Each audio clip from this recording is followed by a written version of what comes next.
8वें वेतन आयोग पर बड़ा अपडेट सामने आया है। इस अपडेट में बताया गया है कि केंद्र सरकार कब से 8वां वेतन आयोग गठित कर सकती है।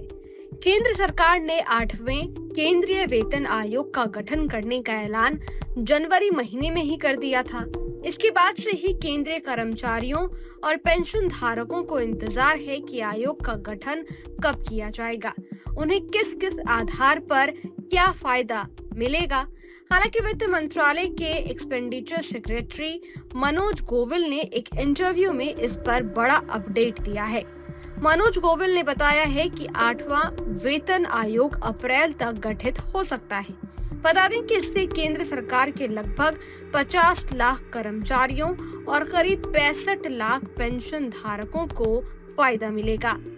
एक्सपेंडिचर सेक्रेटरी मनोज गोविल ने एक इंटरव्यू में कहा है कि उनको उम्मीद है कि पूंजीगत कैपिटल एक्सपेंडिचर की गति तेज होगी और इसके संकेत पहले से ही नजर आने लगे हैं। उन्होंने एक सवाल के जवाब में कहा, हमारा अनुभव है कि अगले वित्तीय वर्ष में वेतन आयोग का कोई वित्तीय प्रभाव नहीं पड़ेगा।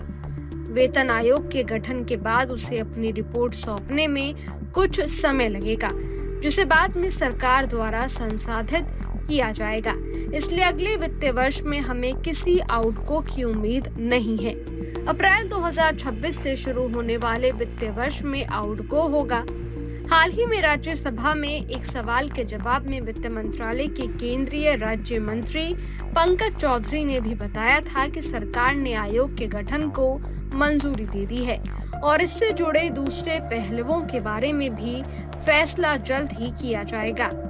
सरकार कब आधिकारिक ऐलान कर सकती है, ये भी जान लेते हैं। जैसे ही संदर्भ की शर्तों यानी कि टर्म्स ऑफ रेफरेंस TRO को मंजूरी मिलेगी, आयोग के सदस्यों की नियुक्ति होगी और डेटा कलेक्शन शुरू हो जाएगा। पेंशन भोगियों और सरकारी कर्मचारियों की सैलरी बढ़ाने के लिए आयोग अपनी सिफारिशें 2025 के अंत तक सौंप सकता है। सरकार 2026 के केंद्रीय बजट में इस आयोग के लिए आर्थिक आवंटन कर सकती है। फिर सरकार 2026 के वित्तीय वर्ष में इसे लागू कर सकती है। केंद्रीय कर्मचारियों और पेंशन धारकों की उम्मीद है कि इस बार फिटमेंट फैक्टर को 1.92 से 2.08 की रेंज में बढ़ाया जा सकता है।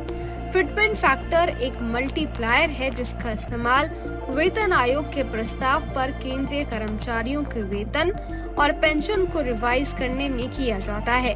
अगर इसे 1.92 से 2.08 की रेंज में बढ़ाया जाता है तो एक केंद्रीय कर्मचारी की न्यूनतम सैलरी 18,000 से बढ़कर 34,560 या 37,440 तक जा सकती है। सरकारी कर्मचारियों के वेतन ढांचे की समीक्षा और बदलाव की सिफारिश करने के लिए केंद्र सरकार द्वारा हर दशक में एक बार वेतन आयोग का गठन किया जाता है। आयोग मुद्रास्फीति, अर्थव्यवस्था की स्थिति, आय समानता और संबंधित कारकों जैसे कारकों पर विचार करता है। इसके अतिरिक्त ये सरकारी कर्मचारियों को दिए गए बोनस, भत्तों और अन्य लाभों की समीक्षा करता है। वर्तमान में 7वां वेतन आयोग चल रहा है। इसका कार्यकाल 31 दिसंबर 2025 को खत्म होगा।